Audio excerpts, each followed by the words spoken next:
Go vegan. Just saying.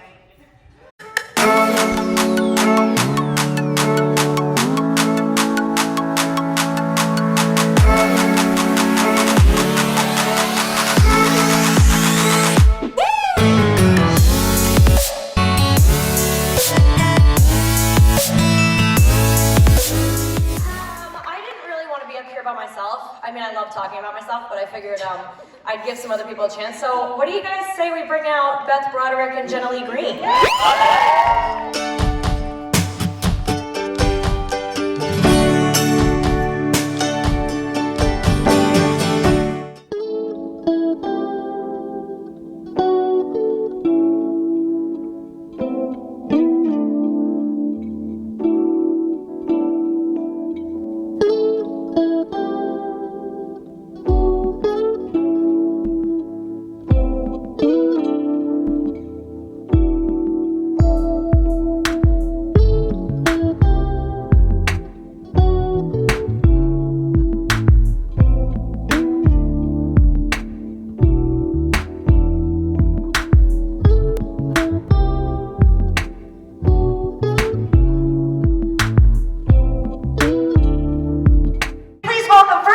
Ladies first, the beautiful Miss Shannon Elizabeth.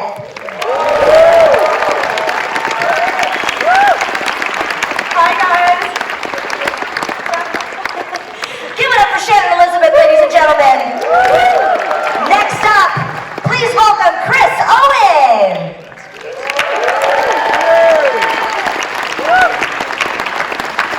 This is how we greet each other at Comic Con nowadays. And Thomas Nicholas. And Chris Klein is taking a shit, so he'll be here in a minute. Yes, he is on the way. Give it up for our American Pie reunion. Can't believe you said it. Oh, told you I was going to say it. Ladies and gentlemen, please welcome Chris Klein. That's me. I'd like to make an exit. Hey, buddy, Sorry I'm late, guys. Everything come out okay? Everything's fantastic. Sorry I'm late, everyone. Thank you. I told them all you were taking a shit. Oh, good. Is it weird being the villain in The Flash compared to being the good guy in American Pie? It's not weird for me, but maybe it's weird. Maybe it's weird. Is it weird? No, you know, my joke about that whole thing is I finally lost enough hair to play the villain. I finally, right? You know, I mean, come on, man. I mean, you don't know because you didn't lose enough hair yet, Tom. Not yet, but I'm getting up there. Yeah, so as soon as you lose the hair, you'll know what I'm talking about. I was really stoked. I love playing Oz in American Pie and being with these folks up here. But the opportunity to play the villain in The Flash was really a cool experience for me, and really one of the things that they kind of kick-started being able to come hang out with all you guys, because there's a lot of Flash fans out there, and so to be on season 5 of that and to play Cicada was just a really cool opportunity, and that's what I'm all about, is just, you know, getting the opportunity to do new and different things, and hopefully the audience really digs it, and you all really dug Cicada, which I'm stoked about. So yeah, it's a lot of fun. The scenes where we were all in it together, because that meant we were all on set at the same time, and that's, I think, for me, some of my favorite memories of doing all the movies is just being around just such a great group of people, and everyone is so different, and in the sense that it's like Go on. What? Go on. Well, in the sense that, like, we talked about this early on, that everyone was kind of like a different clique. What do you think about this, Tom? I'm sorry, did I say clique? No, I meant no, because every you guys are, you give me the question and then you make fun of me the entire time that I'm answering it. I'm just saying, it was always the most fun when we had the big scenes together, like the prom sequence or the big reunion sequence from American Reunion. So it was always those ones, because again, it was when we were all on set together, and that was always when we got into the most trouble. I mean, had the most fun. Wait a second. First of all, How old are you? I'm 8 years old. Have you seen any of the American Pie movies? Okay, no, right? Okay, good.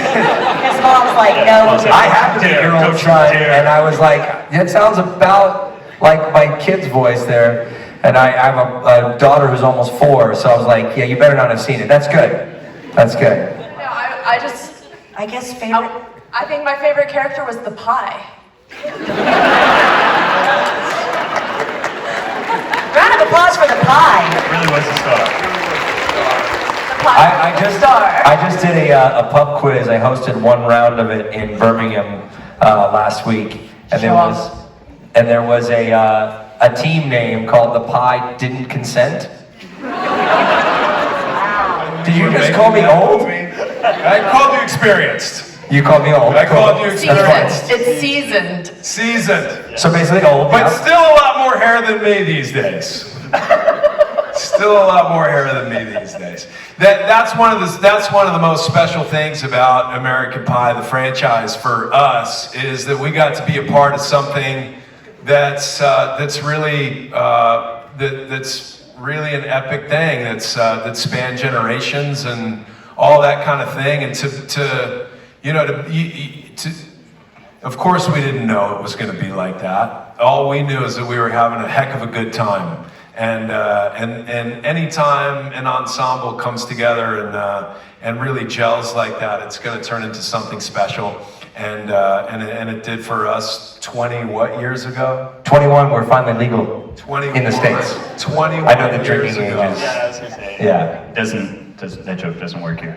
They know we have to wait till we're 21 over there. A lot of people come over here just to drink when they're 18.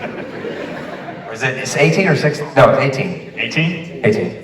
How about you, Chris Klein? What are you into these days? I've got 2 very young children, so I watch a lot of Paw Patrol.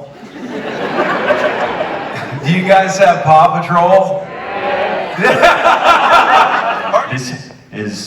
This has been my UK experience. So Is this your first time? this is my first time. First time. First time ever.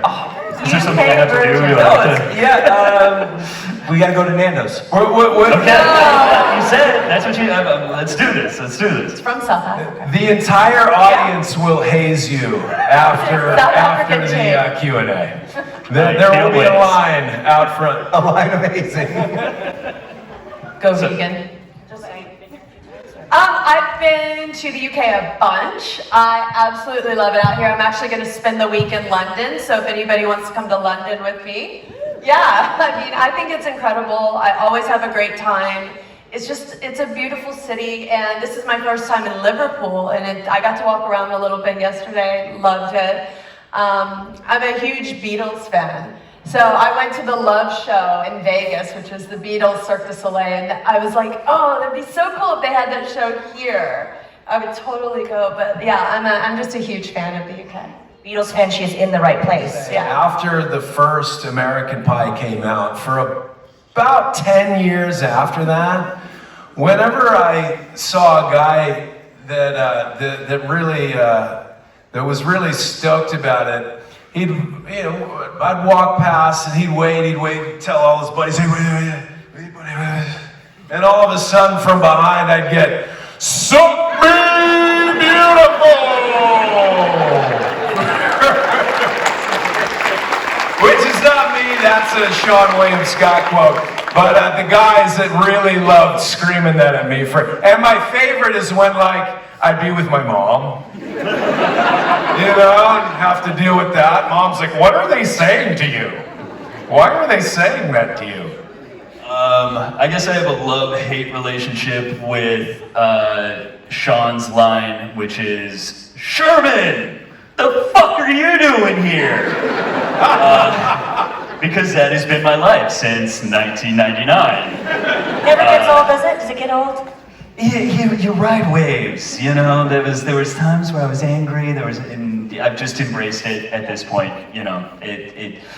I'll always be the Shermanator. That's just a part of me, and I'm all right with that. Well, from your seat scene with Tara, every time like somebody is calling me from another room and I'm like, I'm coming, I always think of her line with me. Give my here's to the This is next why I step. haven't One, done three. it. One, two, three. Here's to the next step. There we go. Ladies and gentlemen, they've been an amazing group of celebs here for us at Comic Con Liverpool. Please give it up for Chris Pine, Thomas Nicholas, Chris Owen, and Shannon Elizabeth, our American Pie reunion.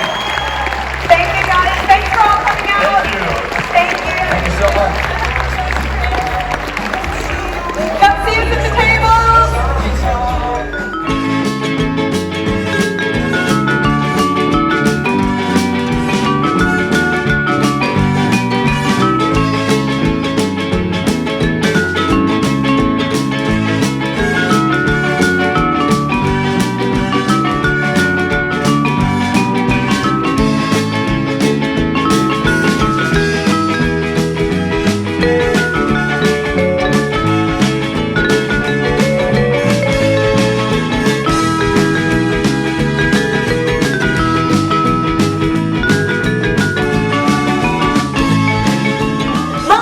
Joan Hart!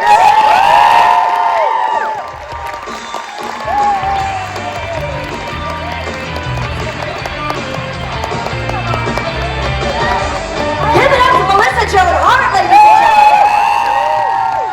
Thank you guys. So, I didn't really want to be up here by myself. I mean, I love talking about myself, but I figured I'd give some other people a chance. So, what do you guys say we bring out Beth Broderick and Jenna Lee Green?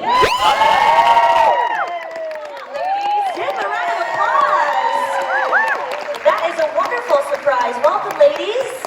Looking fabulous. I figure we're all here together. We should do this together. Yes. Absolutely. Hi, guys. Round of applause for our impromptu Sabrina the Teenage Witch reunion. Been to the UK a few times, but my first time to Liverpool. Definitely my first time in Liverpool. Give it up for Liverpool. I filmed a movie Watcher in the Woods remake in Wales, so I spent time in Wales. I actually have two friends here from Wales, Elliot, Chucky, hi guys. Give them a round of applause. You know, there were so many things that happened on the show, and personally, I only really have memories of things that were happening behind the scenes, like if I was puking that day, or broke up with a boyfriend, or my dog died, and then I remember like the costume I was wearing when I had to go through that sort of thing. Like I remember when we did a wedding episode, and that's the day I broke up with my boyfriend, so I hadn't slept that night. My favorite is when we made men out of dough. And I'd still really like to be able to do that. He likes to eat them up too. You were talking about favorite spells, and I have a funny story about one of the spells and what can happen in actually trying to film them. In the episode where Libby gets turned into a puzzle, the way that we shot that, there was a small, tiny little explosion that happened in front of me, and what I had to do was jump over it really quickly, and then they would use the green screen and special effects to make it look like I'd disappeared. But no one realized that the tracksuit pants I was wearing were highly flammable. So we'd done a couple takes, I think, and they'd reset it, and we went to do it, and I went to jump over it, and all of a sudden I just heard a gasp from behind me. I didn't even notice. The whole entire front of my right leg was gone. The pants just evaporated, and I did get a tiny little bit of a burn, but I was completely fine. But it was just, little things can happen, so I remember that spell. And then an alligator attacked the couch, and when we had Salem, the puppet Salem, the animatronic, the cat was on the couch, which means Maury, our puppeteer, was under the couch. And the alligator grabbed the cushion off the couch and started doing a death roll right next to her. And she said she heard, I just talked to her the other day because we had a little impromptu reunion just amongst the crew and cast. And Maury said that she just remembers hearing someone yell, let's get Maury out of there. And she's like under the couch right next to an alligator doing a death roll. So, and I was holding the alligator on a leash at the time. So it was pretty scary. I missed that one. I was wondering if you've seen the new Sabrina, and if so, what do you think of it? Well, they actually flew us in, Netflix flew us into LA, because we're everywhere, scattered, and asked us to watch, they put us in a room and made us watch it. And Well, not the whole, like, snippets that they wanted us to see. but they filmed our reactions to it, and we were, of course, shocked. They showed me the part where Aunt Zelda kills Aunt Hilda with a shovel, and I was like, what? It's very dark. Yeah, it's very dark. I'm so glad it's so different. Because it's nice that you can't really compare them. They're so different. But when we did this thing, Nate, who plays Harvey, and I both were watching. You and Caroline were watching together, and me and Nate were watching together. And Nate and I were just going, oh, we'd never get away with that. Like, we were shown the scene where the girls lure the guys into the cave, if you guys have seen the new one, and then it turns out the guys are doing, I don't know. I would never have let you out of the house in that outfit. I almost got fired from the show for being on the cover of Maxim magazine, which is a men's magazine. I almost got fired from the show for that, let alone stripping naked and making out with men. Like, yeah. Ours was very wholesome and family friendly, which is great because I feel like, you know, back then and still today, there's very few shows left that you can really watch together as a family. So the new one is just different from that. It's for a very specific, a darker family. Yeah, but ours, you know, I think Well, it's ours something we is can magic, have. and ours is magic and comedy, and like Jenna said, it's family friendly, and the new one is like satanic and sexy, so it's definitely different. It's for a different. Still cool, but in a different way. But we wish them all the best. They really, I know Miranda and Lucy and Kiernan, and they're just sweet, fantastic humans. So we're on their side. And Melissa and I have had the great luck of being able to work together in a few different projects, and we always enjoy that. And we're here together today, so we do try to spend time together whenever we can. And we like moving forward too. You know, as actors, it's hard to. Actors want to be in other people's skin as much as possible and play so many different characters. And a lot of actors have a hard time with doing a long-running series like this because you play the same character for many, many years, and that's not really what actors crave doing. So we had, 15 real cats, live cats. And then we had 2 puppeteer cats, and then we had 2 cats called Stuffy. So Stuffy was our stand-in. So we had a standing up and a laying down, or sitting up and laying down cat. And so Stuffy is what we used in rehearsals, or anytime you see the cat like flying behind the couch, that's Stuffy. Or being dragged by the neck or something, that's Stuffy.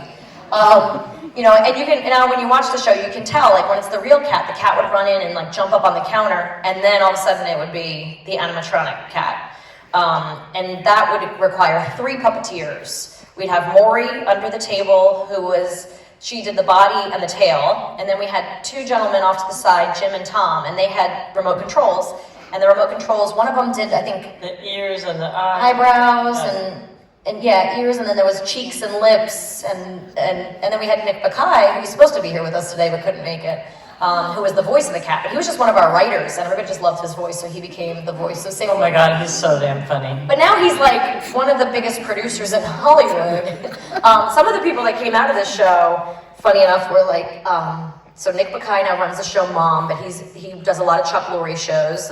Right now he's working on the Kaminsky Method sometimes, and I think he helps with Big Bang Theory and Young Sheldon. And then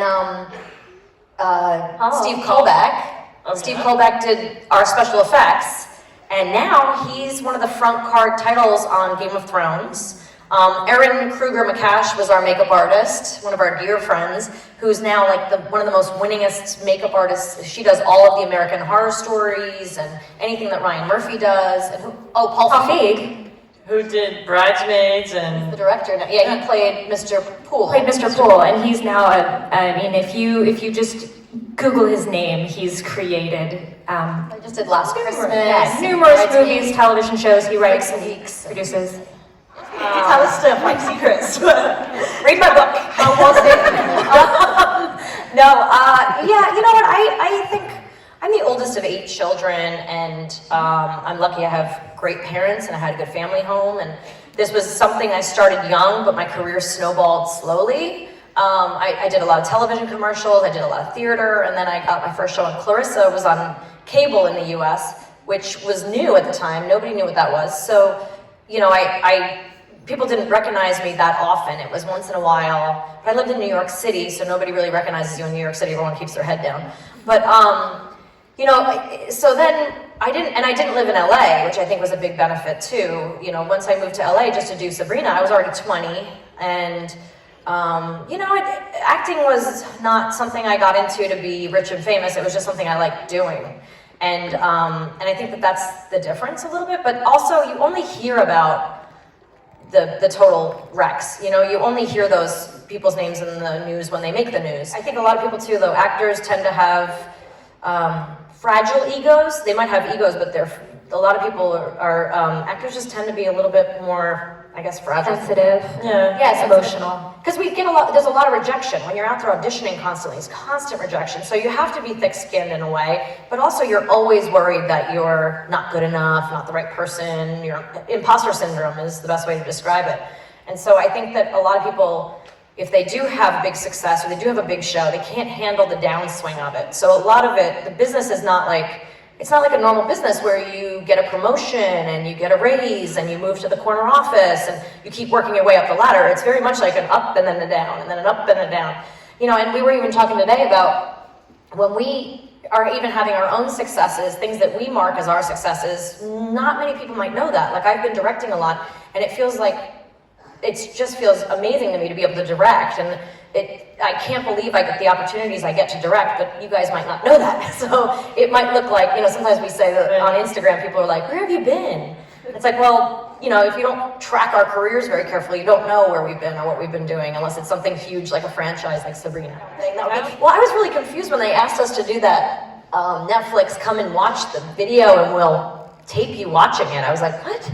What does that mean? But then Beth was like, I'm coming. I was like, all right, I'll do it. I don't get what this is, but if you watch, I think it's on YouTube or Facebook or something, you can find. Yeah, on YouTube you can see us watching it and our reactions. We were It's pretty funny. Completely shocked. But I didn't know what it was. When they asked me, they were like, will you come watch some of the new show and we'll videotape you watching it? I was like, no, that sounds creepy. Yeah, and I'm like, what do you mean she What if I turned hate it it? down? I'm like, I'm calling her. I'm like, you can't, don't turn them down. We're doing this. I didn't get it. I was like, can I talk to the cat instead? And be like, hey, the new Sabrina, pretty good, huh? Like, I'd rather do that. I was confused about this whole watching it thing. It turns out It's okay. funny. It's funny. Oh, I don't know if we can talk about the worst. Just between us. Oh my God, we had so many great ones. So apparently, Johnny Mathis and George Johnny Wendt. Mathis and the monkeys, Davy Jones. Davy Jones. Remember, Violent he Femmes. was so... He The was so Violent charming. Femmes is like my favorite. Davy Jones was this little guy, and he was just as horny as could be. And he kept saying to me, right, then I'd like to just climb you. Like to just climb up you. And I was like, okay then, baby. I don't think That's not controversial. No, but and Caroline asked him, what's it like doing concerts now? And he said, oh, they used to throw their underwear at me, you know, and their bras, and now they throw depends. It was really fun also because right when we were filming the show, it was kind of the start of a lot of careers for some pretty famous music groups, the Backstreet Boys and NSYNC and Britney Spears. So we kind of got to meet them all when they were first Just starting, and then we'd go out and party, and we'd be like, Yeah, hey, we we go out want to with come to the them. club with us? We're going Yeah. to Cherry or wherever we were going. Exactly, but they all kind of made appearances on the show, and then we spent a little time hanging out. We went to their concerts. Yeah. It was really fun. It was also really Yeah. easy to get people Maybe. because their kids were addicted to the show. So people wanted to do it just to impress their children. Yeah, I think it was the first episode and a bunch, I think it was the first or second, with the Witches Council, Blondie. Yeah. Yeah, and we had Penn and Teller for people. So who it was like amazing. magic. Anytime we were obsessed with someone, we could have them on the show. It was kind of incredible. We actually, when there was a scene where I was supposed to meet my grandmother, and we asked Shirley Temple to do it, and she's my idol. And so we asked her, and she responded very sweetly, I'm sorry, once I quit the business, I can't go back to it. You know, everybody asks, and I can't say yes to you and no to someone else, so I'm gonna say no. But then she invited me to her house, and I got to go hang out with Shirley Temple, and she gave me the rights to do her movie, which she had never given anyone. So there's a movie called Child Star, a Shirley Temple story, I believe I know it's Child Star. But we we produced that in Australia and did a nationwide search for the actress, and my little sisters played her younger, and well, one played her older, and it was just the love of my life. I was actually on the set of Sabrina when my mother came to the set and told me Shirley Temple's movie, because nobody wanted to make the movie. Everyone's very confused about what kind of movie that would be. Would it be too racy because of what she went through as a child actor, or would it be too vanilla? And finally, Disney wanted to do it as a Disney Sunday night movie for television. And my mom came to the stage and was like, we're doing the movie. And it had been like 3 years of trying to get this movie made. And I was crying, and the whole crew was like, thought someone had died, because I'm like on set like crying and tears, like, I'm gonna make Shirley Temple's movie. Like, I'm so excited. So that was a big thing. But she said no to Sabrina. So you didn't see her on Sabrina. I forget who actually played the part. I don't know. I forget. We had know. Lonnie Anderson and Oh my Shelley gosh. Long. That was so and- funny, yeah. Oh my Oh, god. and who was my other aunt with the Raquel Welch. Oh, Raquel Welch. Oh my god, Yes. she was hilarious. The other realm. She had this lady that was just, her only job was to hold a bucket full of makeup. And Raquel Welch just went all over the set with a mirror going, oh God, I feel so sorry for you all. Oh, this lighting is terrible. But she would do her own Putting makeup. more makeup on, it was hilarious.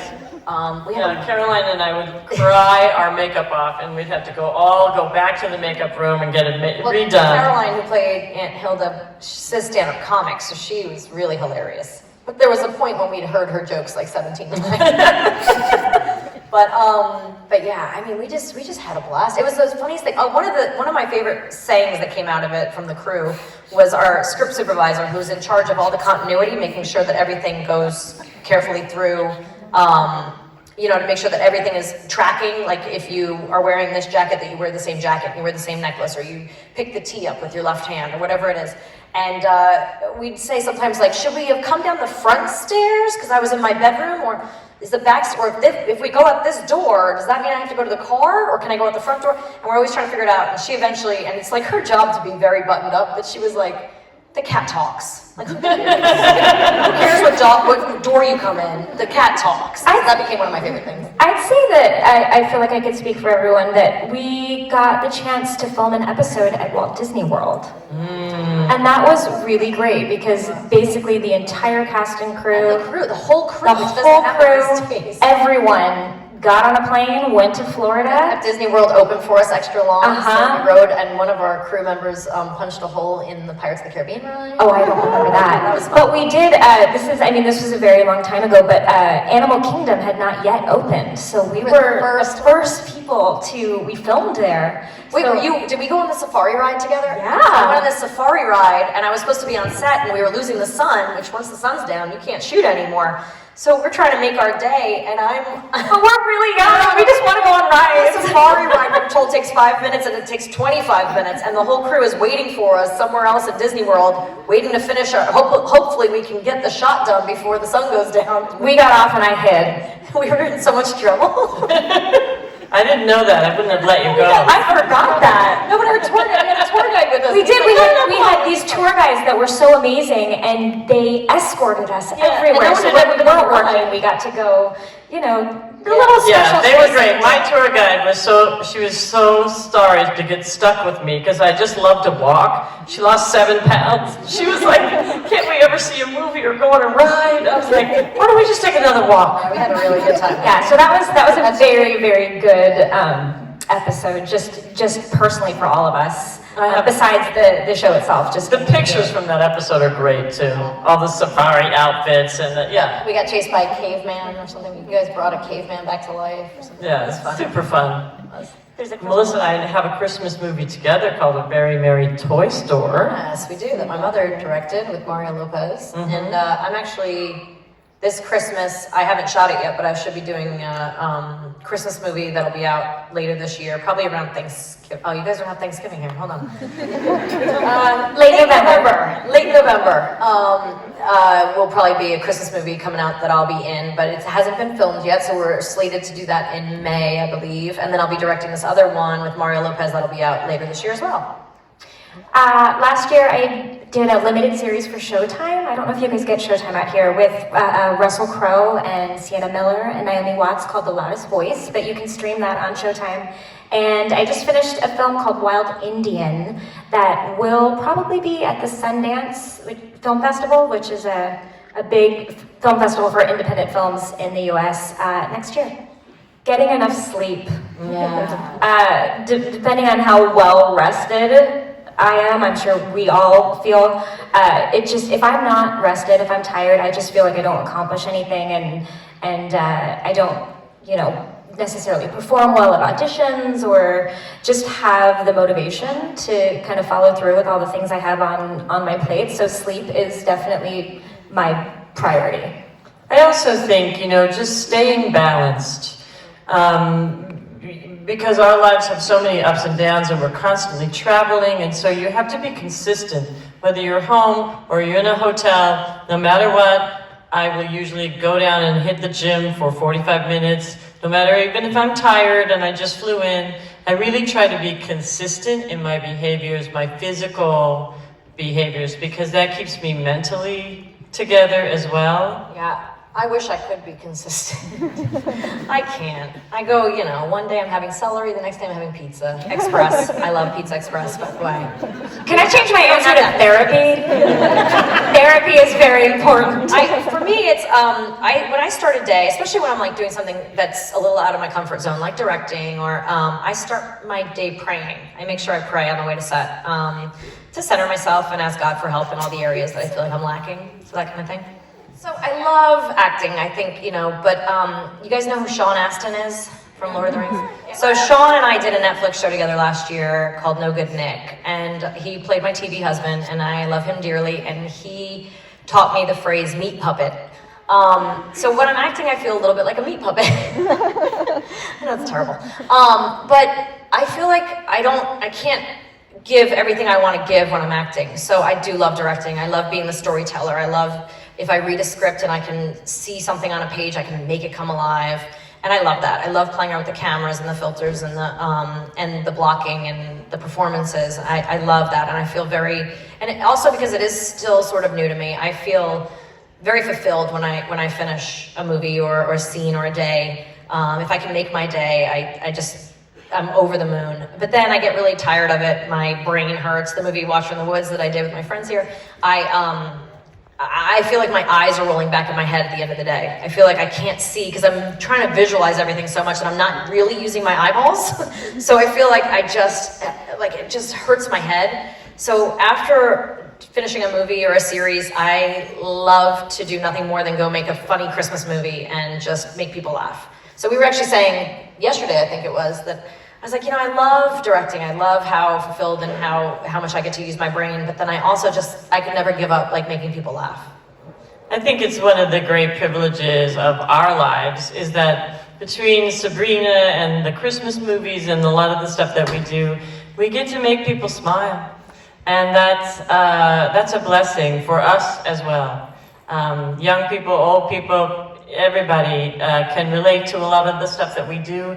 And I feel very blessed to be able to do that. Yeah, I'll say for me, I do a lot of theater as well as television and film, and there's really nothing like the instant reaction that you get at the end from the audience, just seeing the looks on people's faces and hearing the applause afterwards. Not necessarily like, oh, applause for me, but just applause, appreciation for, the act of a live performance. Work you've put into it. I don't know if do you guys know, Jenna's done like Broadway, she's like a Broadway queen. Go ahead, list them. It's funny because people sometimes do ask, oh, why did you stop acting?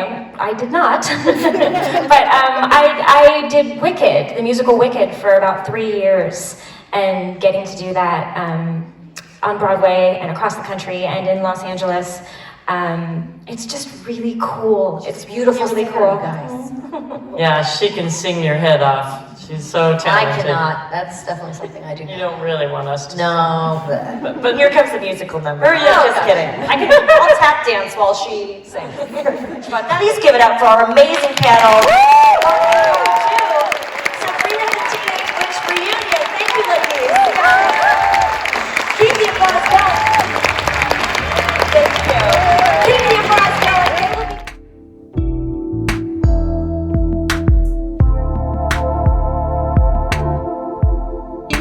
They will be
Okay friends, so I am now sporting my best hair day ever as it is very windy out there.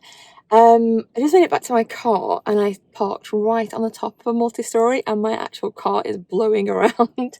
So yeah, no wonder my hair is doing something really fun. Of course, it was a hair tied up day today as there was no photo ops for me and let's face it, it's hot and busy in there, so that happened. I don't know what to say. I've got lots to say and can't think of anything right now. That's my first day of Comic Con Liverpool and Melissa Joan Hart, yes. She was supposed to be on her own today and she came out and I'm so grateful that she said, I didn't want to be out here alone.